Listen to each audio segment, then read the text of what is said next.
அக்ஷய திருதியில ஆத்மார்த்தமான ஆஃபர். வைர நகை கேரட்டுக்கு 6000 ரூபாய் கம்மி. ஆச்சி பாதாம் ட்ரிங்க். ஆச்சி பாதாம் ட்ரிங்க் ஒன்னு வாங்கினா ஒன்னு free. 2D Entertainment Stone Bench Films தயாரிப்பில் கார்த்திக் சுப்பராஜ் இயக்கத்தில் சூர்யா நடிக்கும் ரெட்ரோ மே 1 முதல் திரையரங்குகளில். போன உடனே மளிகை கடை வைப்பான், லாரி ஓட்ட போறேன்னு போவான். இந்த விசா விதிமுறைகளை மீறி குட்டி குட்டியா வந்து உணவகங்கள் வச்சுட்டு சம்பாதிக்க ஆரம்பிப்பான். என்னைக்காவது கண்டுபிடிச்சு ஏத்தி விட்டா இங்க வந்து அழுவுறது, இந்த வேலையெல்லாம் பண்ணிட்டு 2 இட்லி வடை சாம்பார் தான். ஆனா அந்த 10 பேரும் உட்கார்ந்துட்டு போடுற சத்தம் பக்கத்துல உட்கார்ந்து எவனும் சாப்பிட முடியாது. அது வேற ஒரு மொழியில இருக்கும். இந்த நாங்கெல்லாம் கிரீன் கார்டு வாங்கிட்டோம், கிரீன் கார்டு வாங்கினதால எங்களை ஒன்னும் பண்ண முடியாது அப்படின்னு நினைச்சிட்டு இருப்பாங்க சில பேர். இந்த கிரீன் கார்டு என்பது நிரந்தர குடியுரிமை கிடையாது. படிக்க போறவங்க F1 விசான்னு சொல்லிட்டு ஒரு மாணவர்களுக்கு உண்டான விசா வாங்கி போவாங்க. குறைச்சிட்டாங்களாமா? குறைக்கிறது முக்கியம் இல்ல. அதாவது நீங்க வந்து ஒரு சில புள்ளி விவரங்கள் பாத்தீங்கன்னா, ட்ரம்ப் வந்து அதிகாரத்தை மீறி இலான் மஸ்க் போன்ற ஆட்களோடு சேர்ந்து கொண்டு நிறைய வந்து இந்த மாதிரி குடியேற்ற கொள்கைகளிலும் இறக்குமதி கொள்கைகளிலும் தலையிடுற காரணத்தால அமெரிக்காவினுடைய பொருளாதாரம் வந்து வீழ்ச்சி அடையும். இஸ்லாமிய வெறுப்புவாதத்தை மட்டுமே பரப்பிக் கொண்டிருக்கின்ற இந்திய பிரதமர் போனால் 2 பேரும் கட்டிப்பிடிச்சுக்கிறாங்க. அப்ப உலக நாடுகள் எல்லாமே வந்து மக்களை வைத்து அரசியல் செய்து கொண்டிருக்கின்ற இடத்தில் மதம் என்கின்ற ஒன்று மட்டும்தான் இதுக்கு இடைஞ்சலா இருக்கு. திருப்பதியை போன்ற, வாட்டிகனை போன்று மக்காவை வைத்துக் கொண்டிருக்கின்ற சவுதி மன்னரும் இதை போன்ற இஸ்லாமியர்களுக்காக பேசுவதில்லை. நீங்க சில பேர்களை சொன்னீங்க, அவங்க வந்து அமைச்சர்கள் ஆகுறாங்க, மக்கள் பிரதிநிதிகள் அங்க ஆகுறாங்க. ராதிகா சிட்சபேசன் ஒரு தமிழ் பொண்ணு வந்து தமிழ்ல வந்து உறுதிமொழி எடுத்தது கனடா பாராளுமன்றத்தில். அன்னைக்கெல்லாம் நமக்கு அது பெருமையா இருந்தது. அந்த அளவுக்கு அவங்களும் அனுமதிக்கிறாங்கன்னு அனுமதிச்ச பிற்பாடு அங்க என்ன ஆகுதுன்னு கேட்டீங்கன்னா,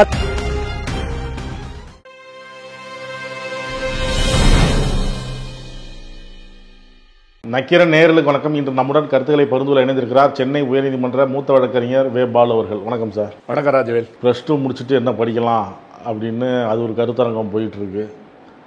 அப்புறம் வேலை வாய்ப்பு, எந்த மாதிரியான வேலை வாய்ப்பு கிடைக்கும், அது ஒரு முகாம் போயிட்டு இருக்கு. +2 முடிச்ச உடனே நம்ம IIT வழியா போகலாம், மருத்துவம், இன்ஜினியரிங் அந்த மாதிரி போனோம்னா நல்ல நம்ம வாய்ப்பு கிடைக்கும். அப்படி உள்ளே போகும்போதே அமெரிக்காக்கான உள்ளே போகிறாங்க.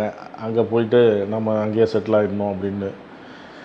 கனடா, அமெரிக்கா, ஆஸ்திரேலியா இந்த மாதிரி அங்கே போய் நம்ம செட்டில் ஆகிடணும் அப்படின்னு. இப்போ அங்கெல்லாம் சில கட்டுப்பாடுகள் விதிக்கிறதா சொல்கிறாங்க. முதல்ல இருக்கிறத விட இப்போ கட்டுப்பாடுகள் அதிகம் அப்படிங்கிறாங்க.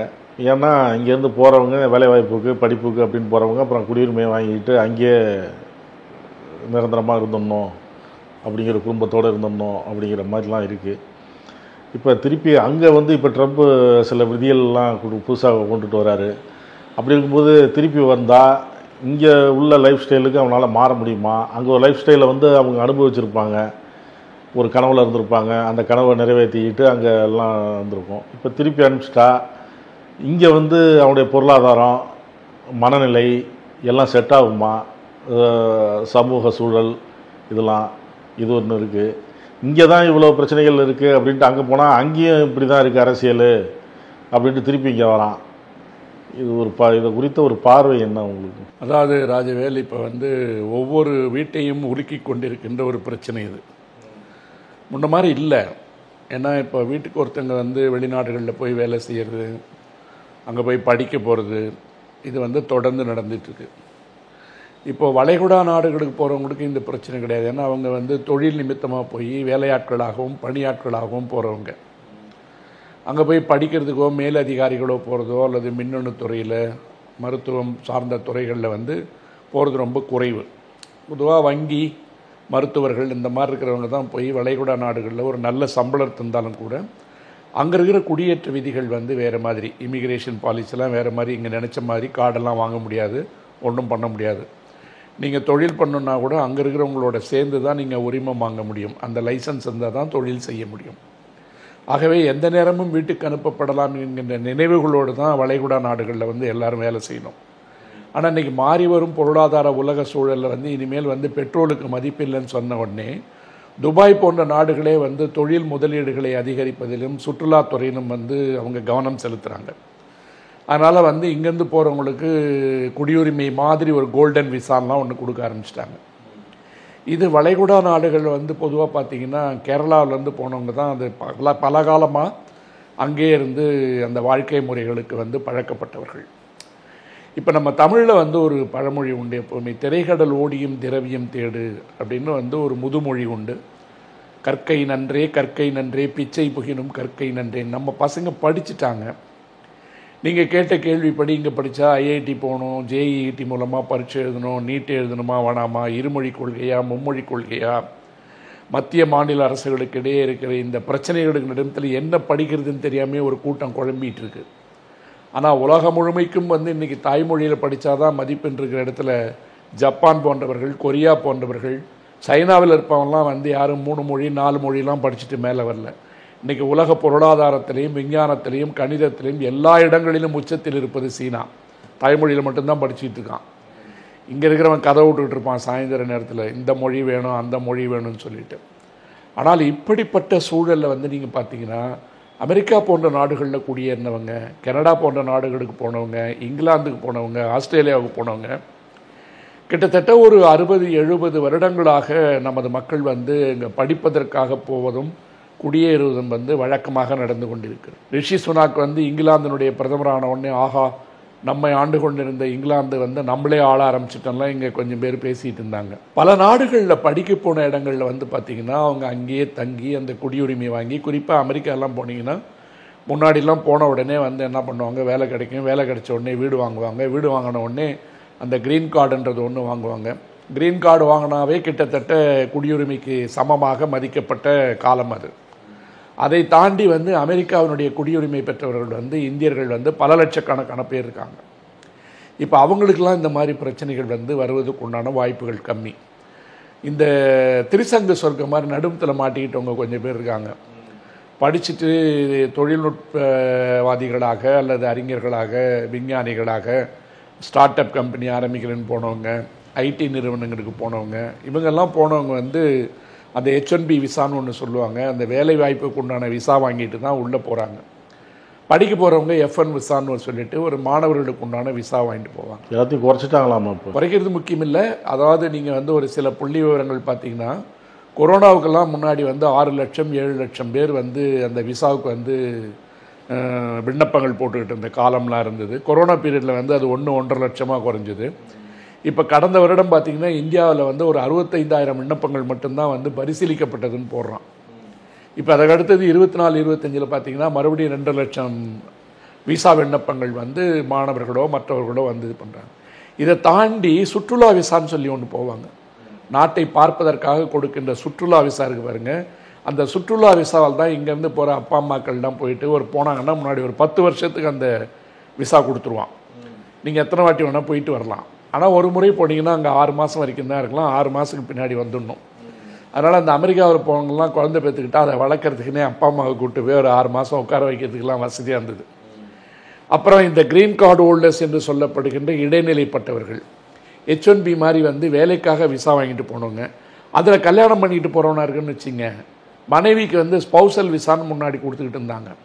அவங்க கணவனோடைய போய் சில வேலைகள்லாம் பார்க்குற மாதிரி இருந்தது. அதுக்கெல்லாம் தடை வந்துடுச்சு. ட்ரம்ப் வந்த பிற்பாடு இப்போ ஒட்டுமொத்த சூழல் எப்படி மாறுதுன்னு கேட்டிங்கன்னா, அவர் நான் அந்த தேர்தல் நடக்கும்போதே நான் ஒரு நிகழ்ச்சியில் நான் அவங்களுக்கு சொல்லியிருந்தேன், மேக் அமெரிக்கா கிரேட் அகெயின் அப்படின்னு ஒரு இயக்கமாக வந்திருக்காங்க.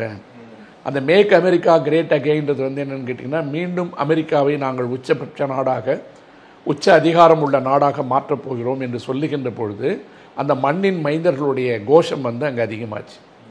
அந்த மண்ணின் மைந்தர்கள் குரல் அதிகமாகிறதுக்கு காரணம் என்னென்னு கேட்டிங்கன்னா, மெக்சிகோ போன்ற நாட்டிலிருந்து வருகின்ற சட்டவிரோதமாக குடியேறுபவர்கள், இந்தியாவிலிருந்து சட்டவிரோதமாக குடியேறுபவர்கள், சீனாவிலிருந்து குடியேறுபவர்கள், இந்த மாதிரி உலக நாடுகளில் ஒரு 176 நாடுலேருந்து எத்தனை சதவிகிதம் வந்திருக்காங்கன்னு சொல்லி பார்க்கும்போது அவங்க ஜோ பைடன் காலத்திலே கிட்டத்தட்ட ஒரு 2 லட்சம் 3 லட்சம் பேரை வெளியில் அனுப்பிட்டாங்க.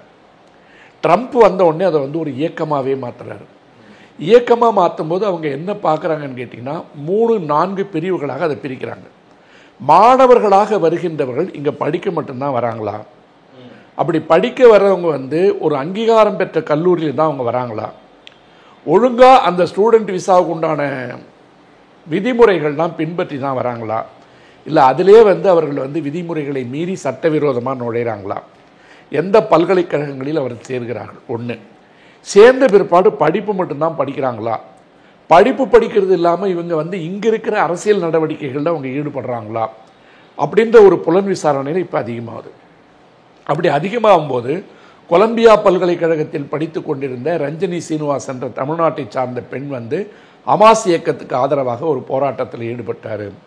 இன்னும் முகமது என்ற ஒரு மாணவர் வந்து போராட்டத்தில் ஈடுபட்டார்னு சொல்லி அவங்களுடைய விசாவெல்லாம் ரிவோகேஷன் என்று சொல்லப்படுகின்ற ரத்து செய்கின்ற நடவடிக்கைகளை கொண்டு வராங்க.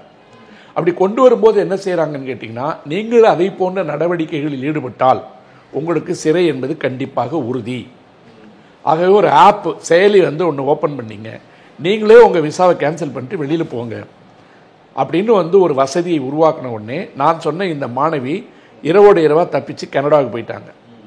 இன்னும் சில மாணவர்கள் என்ன செய்கிறாங்க, உச்சநீதிமன்றம் போன்ற மன்றங்களில் போய் வழக்கு தொடுக்கிறான். வழக்கு தொடுத்த பிற்பாடு பார்த்தீங்கன்னா ஒரு 2-3 பேருக்கு வந்து நீதிமன்றம் தடை கொடுக்குது, இவங்களை வெளியேற்றக்கூடாது. ஆனால் ட்ரம்ப் நிர்வாகம் என்ன செய்கிறாங்கன்னு கேட்டிங்கன்னா, அதையும் மீறி சில பேரை நாடு கடத்திட்டாங்க. இப்போ பல மாநிலங்களில் வந்து இது பிரச்சனையாகுதுன்னு சொன்ன உடனே உச்சநீதிமன்றம் வரைக்கும் போய் ட்ரம்பினுடைய இந்த வரி விதிப்பு கொள்கை இருக்குது பார்த்தீங்களா, எல்லா நாடுகளுக்கும் நான் இந்த மாதிரி வரியை அதிகமாக கொடுக்க போகிறேன்னு சொல்லிட்டு இந்தியாவுக்கு கூட கிட்டத்தட்ட 100% பொருட்கள் வந்து அங்கே இறக்குமதி ஆச்சுன்னா வரி விதிப்பேன்னு சொல்லிட்டு போட்டார். சைனாவுக்கு வந்து 245% வரைக்கும் போனார். அதையும் இதையும் சேர்ந்து போராட்டங்களாக மாறுகின்ற பொழுது ஹேண்ட்ஸ் ஆஃப் அப்படின்னு சொல்லிட்டு அங்கே ஒரு இயக்கம் வருது. அந்த ஹேண்ட்ஸ் ஆஃப்ன்ற இயக்கம் என்ன செய்யுதுன்னு கேட்டிங்கன்னா, ட்ரம்ப் வந்து அதிகாரத்தை மீறி இலான் மஸ்க் போன்ற ஆட்களோடு சேர்ந்து கொண்டு நிறைய வந்து இந்த மாதிரி குடியேற்ற கொள்கைகளிலும் இறக்குமதி கொள்கைகளிலும் தலையிடுற காரணத்தால் அமெரிக்காவினுடைய பொருளாதாரம் வந்து வீழ்ச்சி அடையும் அப்படின்னு சொல்லி ஒரு பெரிய போராட்டத்தை ஆரம்பித்து இப்போ கடந்த ஒரு வாரமாக அது ஒரு பக்கம் போயிட்டு. ஆனால் மாணவர்கள், இங்கே படிக்க வருகின்ற மாணவர்கள் கல்வியை தவிர வேறு நடவடிக்கைகளில் அவர்கள் ஈடுபடக்கூடாது, அரசியல் நடவடிக்கைகளில் ஈடுபடக்கூடாது, உள்நாட்டு அரசியலில் அவர்களுடைய தலையீடு இருக்கக்கூடாதுன்றதெல்லாம் ரொம்ப கடுமையான விதிகளை வந்து இப்போ பின்பற்ற ஆரம்பிக்கிறாங்க. அந்த பின்பற்ற ஆரம்பிக்கும் போது நீங்கள் கடந்த நிகழ்ச்சிகளில் பார்த்துருப்பீங்க, சட்டவிரோதமாக குடியேறினவங்களை வந்து ஒரு 2 விமானங்கள் கொண்டு வந்து தரையிறக்கிட்டு போச்சு. கையிலையும் கால்லையும் விலங்கு போட்டு சாப்பாடு போடாமல் அமெரிக்காவினுடைய இராணுவ விமானங்கள் கொண்டு வந்து சண்டிகாரில் இறக்கி விட்டு போச்சு. அப்போ இந்த மாணவர்கள் பொறுத்த வரைக்கும் மட்டும் இல்லாமல் ட்ரம்ப் நிர்வாகம் என்ன பண்ணுதுன்னு கேட்டிங்கன்னா, முன்னாடி வந்து ஒரு 3 கோடி 4 கோடி கொடுத்தீங்கன்னா EL-5 நினைக்கிற ஒரு விசா இருக்குது. அந்த விசாவில் வந்து உங்களுக்கு நேராக குடியுரிமை கொடுத்துருவான். நீங்கள் அமெரிக்காவில் வந்து இந்த பணத்தை வந்து முதலீடு செய்யணும், குறைந்தபட்சம் ஒரு 5-10 பேருக்கு வந்து வேலை வாய்ப்பு கொடுக்குற மாதிரி இருந்தாலும் உங்களை நேராகவே அமெரிக்காவினுடைய குடியுரிமை கொடுத்து அந்த நாட்டினுடைய குடியுரிமை பெற்ற குடிமகனாகவே ஏற்றுக்கொள்ளுகின்ற ஒரு விசா இருக்குது. அதை கிட்டத்தட்ட இப்போ 8 கோடி 10 கோடி ஆகிட்டார். அதுக்குண்டான தொகையை 8 கோடி 10 கோடி ஆகிட்டார். அதுக்கு அடுத்தது இந்த நாங்கள்லாம் க்ரீன் கார்டு வாங்கிட்டோம், க்ரீன் கார்டு வாங்கினதால எங்களை ஒன்றும் பண்ண முடியாது அப்படின்னு நினச்சிட்டு இருப்பாங்க சில பேர். 60 வயசாக தாண்டினவங்க, 65 வயசு தாண்டினவங்களாம் 20-25 வருஷமாக அங்கே குடியிருக்கிறவங்களுக்கு இந்த க்ரீன் கார்டு என்பதும் நிரந்தர குடியுரிமை கிடையாது. எந்த நேரத்திலும் அமெரிக்க அரசாங்கம் நினைத்தால் இதை ரத்து செய்து உங்களை சொந்த ஊருக்கு அனுப்புவதற்கு உண்டான எல்லா ஏற்பாடுகளும் தயார் அப்படின்னு சொல்லிட்டு, நீங்கள் இதையும் தாண்டி இங்கே ஏதாவது ஆடணும்னு நினச்சிங்கன்னா அங்கே சோஷியல் செக்யூரிட்டி நம்பர்னு ஒரு நம்பர் இருக்குது, நம்ம ஆதார் மாதிரி. அந்த எண் வந்து க்ரீன் கார்டு வாங்கினவங்களுக்கு, இந்த சிட்டிசன்ஷிப் வாங்கினவங்களுக்கெல்லாம் கொடுத்துருவான். எதையாவது மீறி நீங்கள் பங்கேற்பதாக தெரிந்தால் அந்த சோஷியல் செக்யூரிட்டி நம்பர் என்று சொல்லப்படுகிற அந்த எண் இருக்குது பாருங்கள், அதை வந்து பிளாக் பண்ணிடுவான். அதை பிளாக் பண்ணிட்டீங்கன்னா நீங்கள் எதுவுமே அந்த ஊரில் ஒரு வேலையும் செய்ய முடியாது. பேங்க்குக்கு போக முடியாது, மருந்து வாங்க முடியாது, மாத்திரை வாங்க முடியாது, சாப்பாடு வாங்க முடியாது, ஃப்ளைட் டிக்கெட் புக் பண்ண முடியாது, அந்த ஊரில் இருக்கவே முடியாது. ஏன்னா அந்த மூலமாக பிளாக் பண்ணிட்டா அந்த ஊரில் இருக்கிற எந்த வசதியும் நீங்கள் பயன்படுத்த முடியாது. அப்படி ஒன்று கொண்டு வந்து கிட்டத்தட்ட ஒரு 4600 பேரை டார்கெட் பண்ணி வச்சிருக்காரு. இப்போ இந்த பலமுனை தாக்குதல் நடத்துறதுக்கு என்ன காரணம் கேட்டிங்கன்னா, மெக்சிகோவிலிருந்து வந்து குடியேறுபவர்களால் அமெரிக்காவினுடைய பொருளாதாரம் சீரழிகிறது என்ற காரணத்தை காட்டப்பட்டாலும் கூட அதனுடைய அந்த டார்கெட் என்று சொல்லப்படுகின்ற அடுத்த தாக்குதல் இருக்கு பாருங்க, அது சீனாவின் மீது, இந்தியாவின் மீது போன்ற பல நாடுகள் மீது வந்து அது செலுத்தப்படுது. அந்த கோரிக்கைகளில் நியாயம் இருக்கான்னு பார்த்தீங்கன்னா, ஒரு அமெரிக்காவினுடைய அதிபராக பார்த்தா அவருடைய குரலில் நியாயம் இருக்கிற மாதிரி தான் தோணும். அது நியாயமும் கூட. ஏன்னா இன்றைக்கு இருக்கின்ற எல்லா நாடுகளும் மண்ணின் மைந்தர்களுக்கு உண்டான வேலை வாய்ப்பை கொடுக்கணும். அவர்கள் மண்ணின் மைந்தர்களுக்கு உண்டான வேலை வாய்ப்புகள் இருந்தால் தான் மற்றவங்க வந்து உள்ளே வர முடியும்னு நினைக்கிறது வந்து ஒரு இயல்பான ஒன்று. அதனால் ட்ரம்ப் வந்து இந்த கோரிக்கையை, இந்த கோஷத்தை, இந்த உத்தரவாதத்தை கொடுத்ததன் காரணமாக அமெரிக்காவில் இருக்கின்ற நகரங்களில் இருப்பவர்களை விட புறநகர் பகுதிகளில் இருப்பவர்கள், கிராமப்புற மக்கள் வந்து இவர் நம்மாளு வந்து நிறைய வாக்குகள் வந்து செலுத்தினாங்க. அதனால நியாயமா எப்பொழுதுமே ஒரு 4-5 மாகாணங்கள் வந்து ட்ரம்புக்கு ஆதரவாக இல்லாத மாகாணங்களில் கூட அவருக்கு வந்து அதிகபட்சமான ஆதரவு கிடைச்சது. அதன் மூலமா நம்மூர் மாதிரியே அங்க இருக்கிற கீழ் சபையிலும் மேல் சபையிலும் அவர் நினைக்கிற எந்த சட்டத்தையும் கொண்டு வர முடியும்ன்ற நிலைமைக்கு இன்னைக்கு வந்து ட்ரம்புக்கு வந்து அதிகாரத்தை அள்ளி கொடுத்திருக்கிறது அமெரிக்க வாக்குரிமை. இந்த வாக்குரிமை அதிகமாக வந்து இன்னும் 4 வருடங்களுக்கு அந்த ஆட்சி இருக்க காரணத்தால இந்த 4 வருடங்களுக்குள் இப்ப திடீர்னு பாத்தீங்கன்னா என்ன பண்ணாரு, இஸ்ரேலுக்கு எதிராக ஏதாவது போராட்டம் நடக்கும் என்றால் அந்த பல்கலைகளுக்கு, ஏன்னா இஸ்ரேல் என்பது எங்களுடைய நட்பு நாடு, நீங்கள் ஹமாஸுக்கு ஆதரவாக இஸ்லாமியர்களுக்கு ஆதரவாக ஏதாவது பேசுவீர்கள் என்று சொன்னால் எங்கள் நடவடிக்கை தீவிரமாக பாயும் அப்படின்னு சொல்லிட்டு பல்கலைக்கழகங்களில் வருபவர்கள் படிப்பதை தவிர வேற வேலை செய்யக்கூடாது, எல்லா பல்கலைக்கழகங்களும் கவனிக்கப்படும், கண்காணிக்கப்படும் சொல்லிட்டார். இப்ப நம்ம டெல்லியில் இருக்க ஜவஹர்லால் நேரு பல்கலைக்கழகம் எப்படி பலதரப்பட்ட மாணவர்கள் ஜனநாயகத்தின் குரலாக எல்லா இடங்களிலும் தீவிரவாதம் உள்பட அவர்கள் பேசுகின்ற நிலைமை வந்த உடனே ஏபிவிபி போன்றவர்கள், ஆர்எஸ்எஸ் போன்றவர்கள் ஜவஹர்லால் நேரு பல்கலைக்கழகத்தை எப்படி ஒடுக்க வேண்டும் என்று நினைக்கிறார்களோ அதை போல எங்கள் பல்கலைக்கழகங்களில் படிக்கின்ற மாணவர்கள் படிக்கின்ற வேலையை மட்டும் செய்யணும். இது ஜவஹர்லால் நேரு பல்கலைக்கழகத்தினுடைய ஒடுக்குமுறை வேற. ஏன்னா இவன் இந்தியாவில் இருக்கின்ற மாணவர்கள் மட்டும் போறான், ஆனா அங்க அகில உலக அளவில் வந்து மாணவர்கள் வராங்க. வாங்க படிங்க, உங்க ஸ்டூடெண்ட் விசாவை படிப்புக்கு மட்டும் பயன்படுத்துங்க, அதுக்கு பின்னாடி வேலை வாய்ப்பு இருந்தா நீங்க செய்யுங்க, சட்டத்திற்கு உட்பட்டு செய்யுங்க அப்படின்னு சொல்லிட்டு ஹார்வர்ட் பல்கலைக்கழகங்கள் போன்ற பல்கலைக்கழகங்களையே ட்ரம்ப் நிர்வாகம் எச்சரிக்க ஆரம்பித்து விட்டது.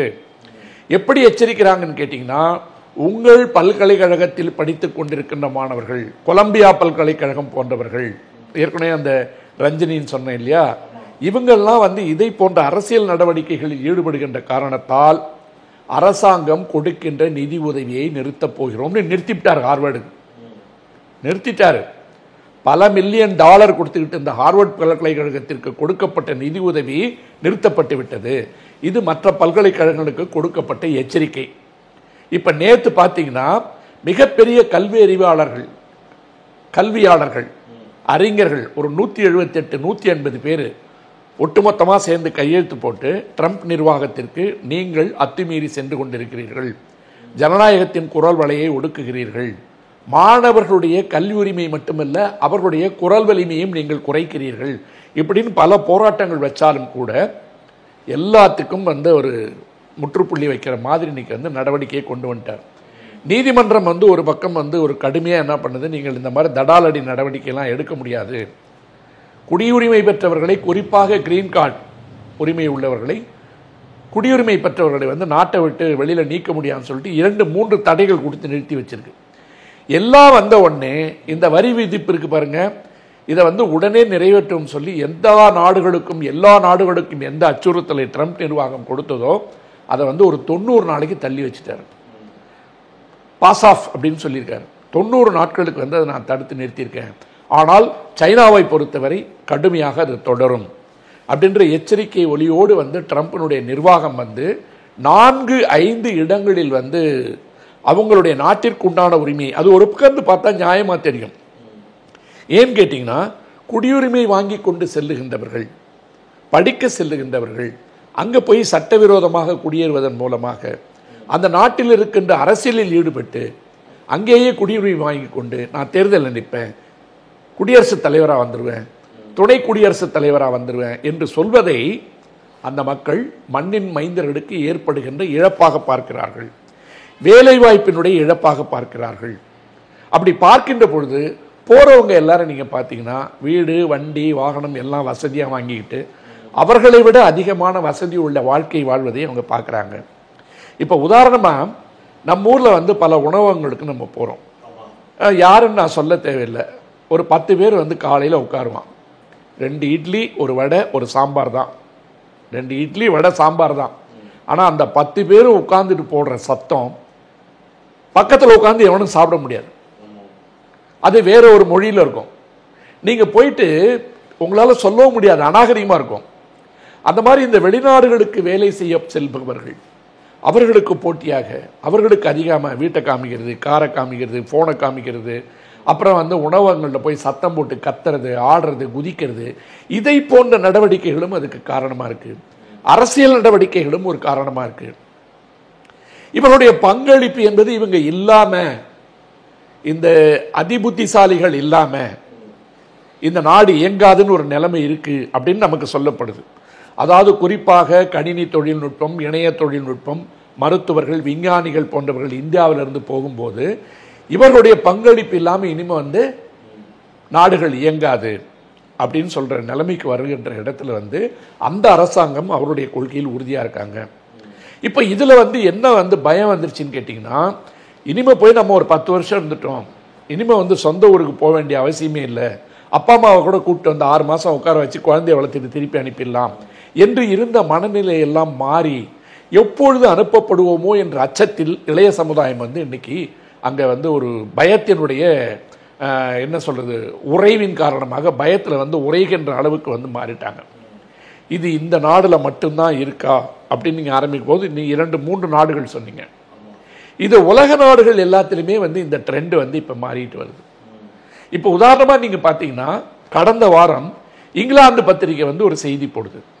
அந்த செய்தி என்ன போடுதுன்னா, மில்லியன்ஸ் டு லீவ் யூகே அப்படின்னு போடுறான். பல லட்சம் வெளிநாட்டவர்கள் இங்கிலாந்திலிருந்து வெளியேற வேண்டிய கட்டாயம் வந்துவிட்டது. இப்போ இங்கிலாந்து போகும்போது நீங்கள் வந்து பிள்ளைங்களை படிக்க அனுப்புனா கூட அவங்கள பார்க்க போகிறதுக்கு கொடுக்குறான் பாருங்க விசா, அதுக்கு கூட மிகப்பெரிய நெருக்கடிகள் வந்துருச்சு. முன்னாடி வந்து செங்கன் விசான்னு ஒன்று வாங்க முடியும். அந்த செங்கன் விசா வாங்கினீங்கன்னா ஐரோப்பாவில் இருக்கின்ற பல நாடுகளுக்கு இங்கிலாந்துக்கு போயிட்டு அங்கேருந்து போய் நீங்கள் ஒரு 10-15 நாட்டை பார்த்துட்டு வரலாம். இப்போ இந்தியர்களை பொறுத்தவரை செங்கன் விசான்றது வந்து மிக மிக கடுமையாக்கப்பட்டு விட்டது.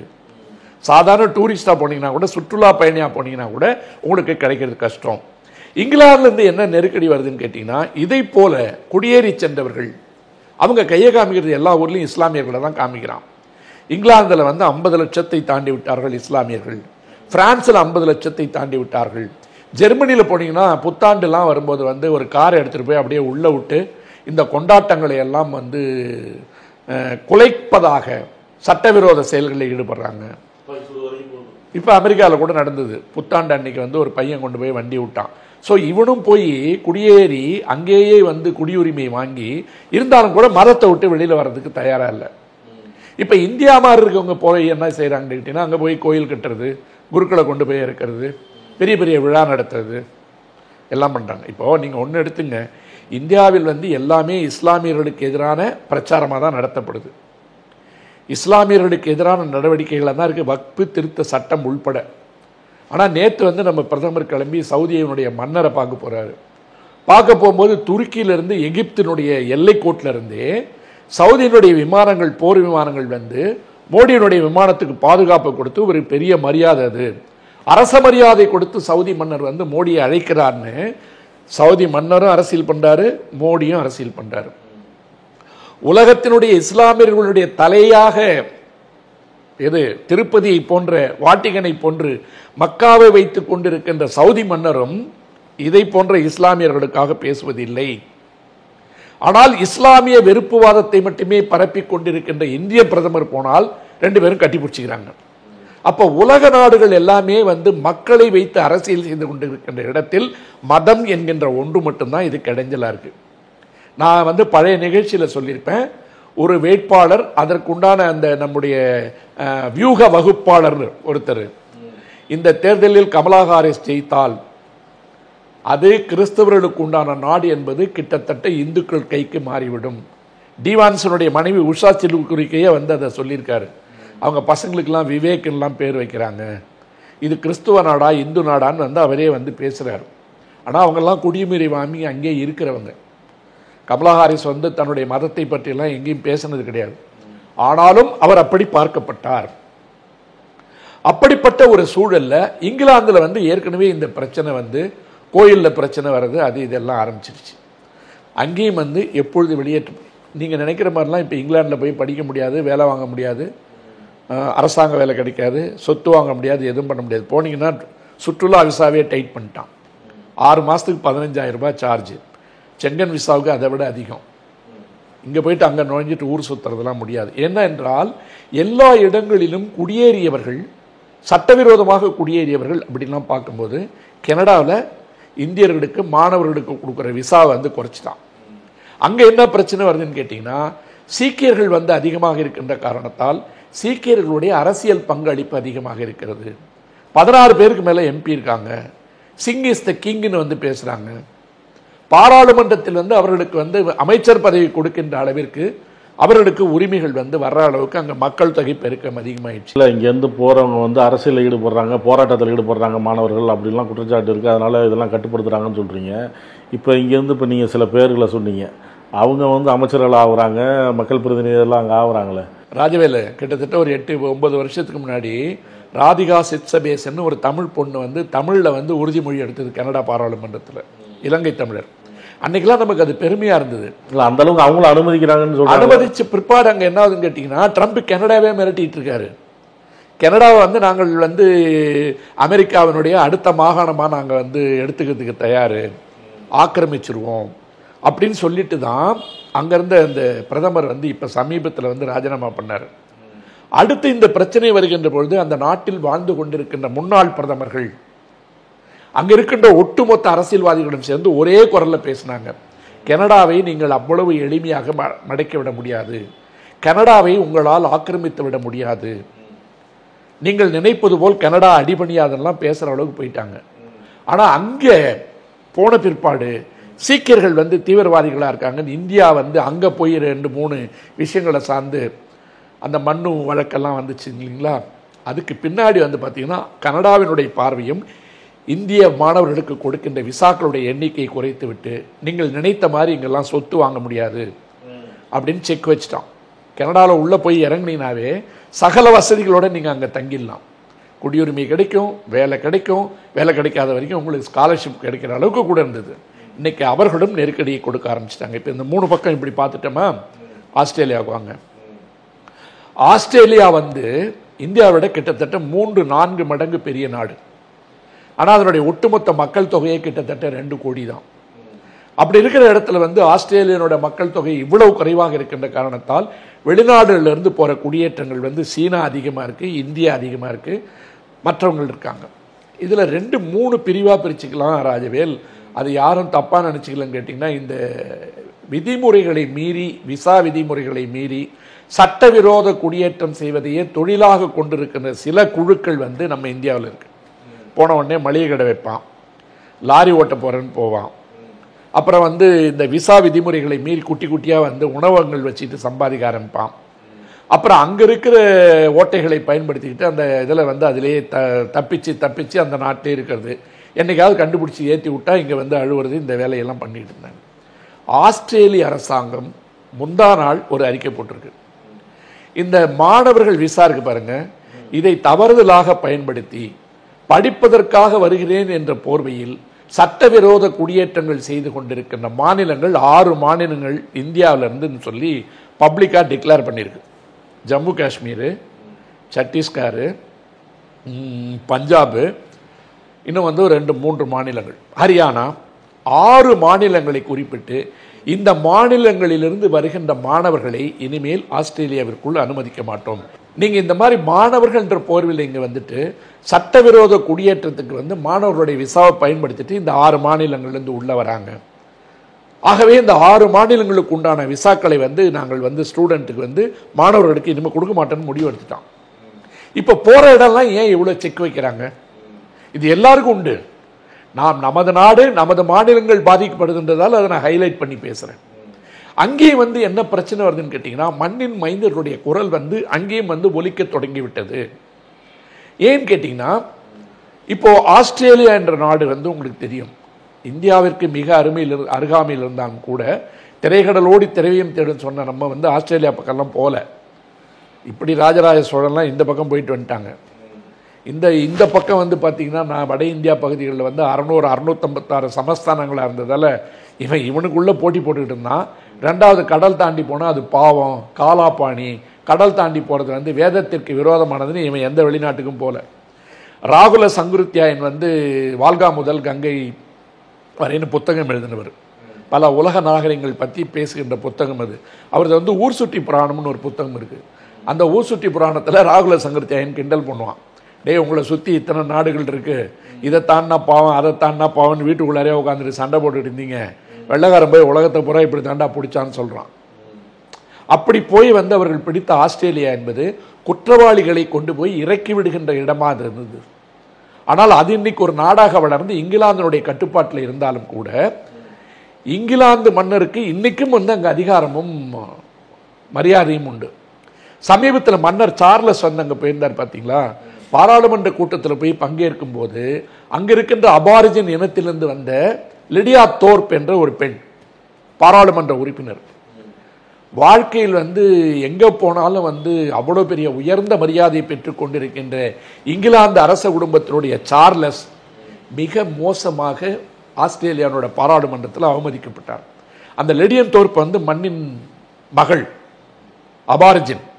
நேராக சார்லஸை பார்த்து பார்லிமெண்ட்டில் கேட்குறாங்க, நீ என் நாட்டை சுரண்டி விட்டாய், எங்கள் ரத்தத்தை குடித்தவர்கள் நீங்கள், எங்களை ஆக்கிரமித்தவர்கள் நீங்கள், எங்களை அழித்தவர்கள் நீங்கள் சொல்லி ஆங்கிலத்தில் வந்து ஒரு மிகப்பெரிய கெட்ட வார்த்தையை அந்த அம்மா பயன்படுத்தி பாராளுமன்றத்தில் சார்லஸை பார்த்து.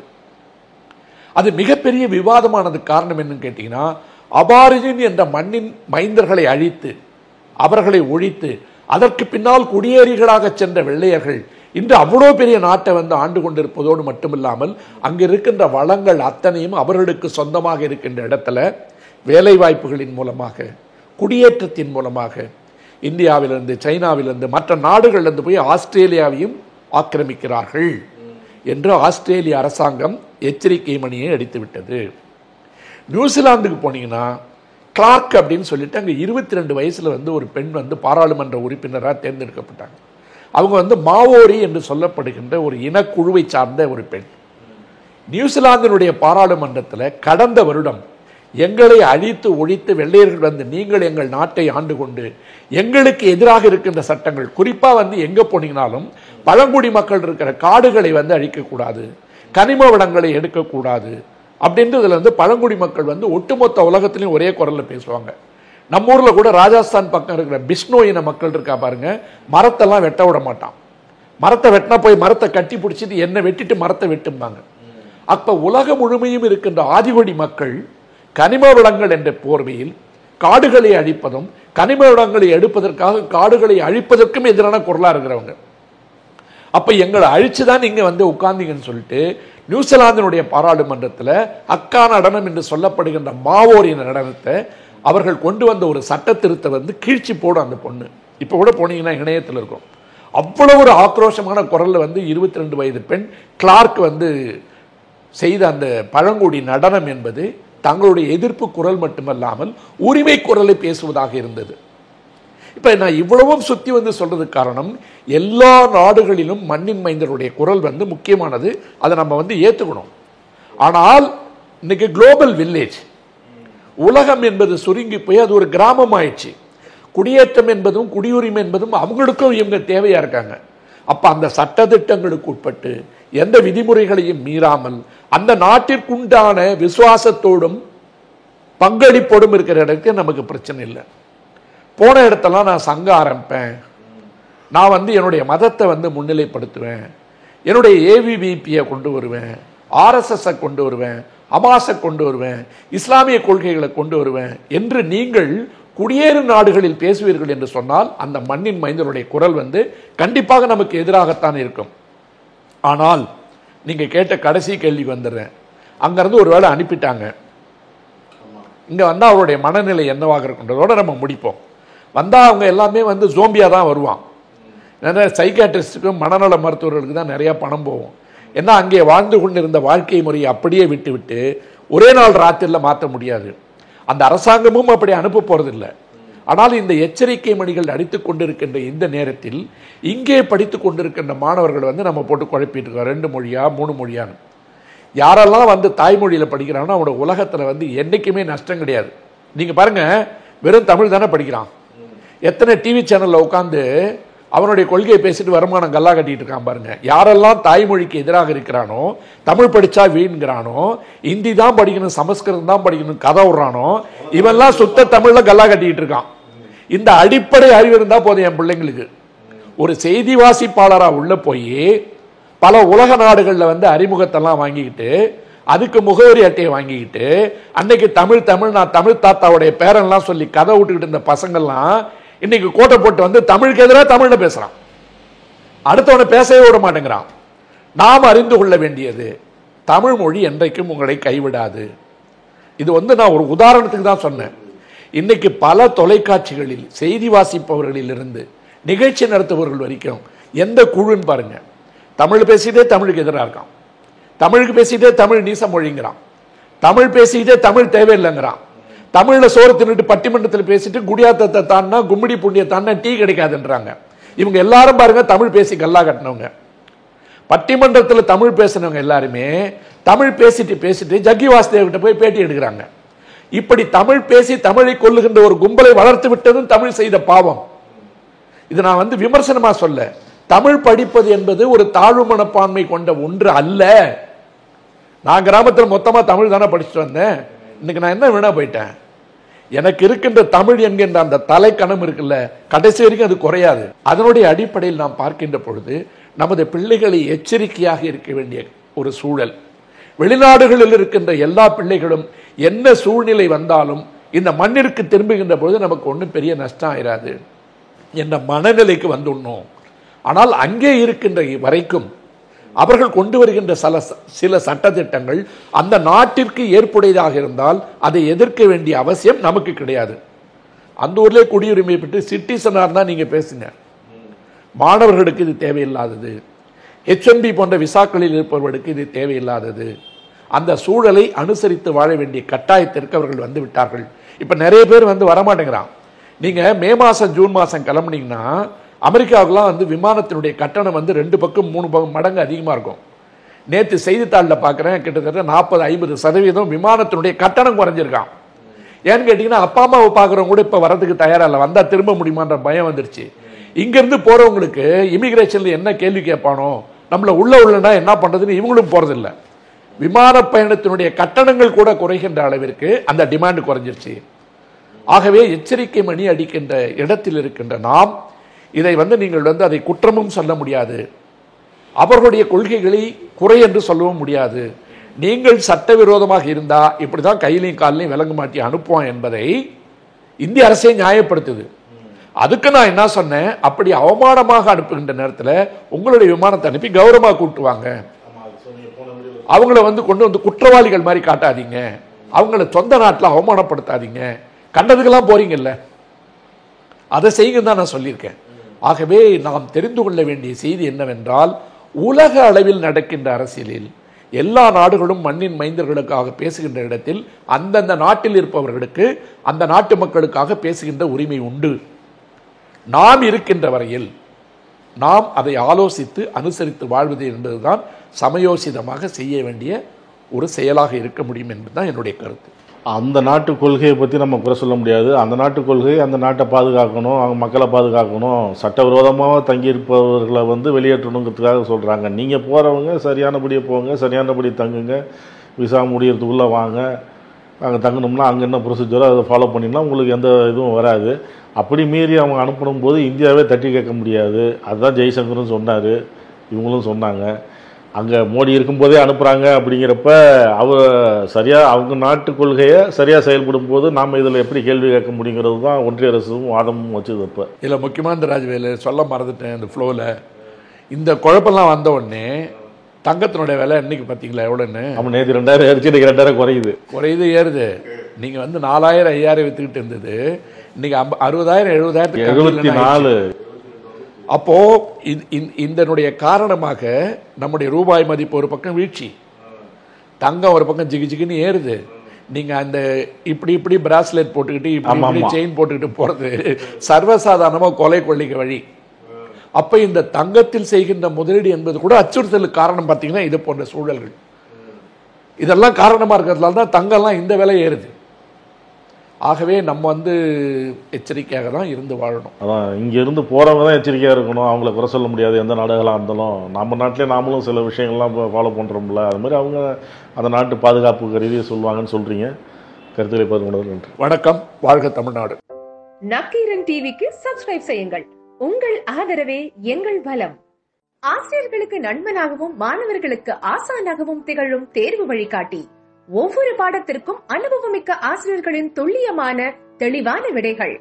CNC இருக்கு, தேர்வு பயம் எதற்கு? இது தீரன் பப்ளிஷிங் ஹவுஸ் விற்பனை வெளியீடு.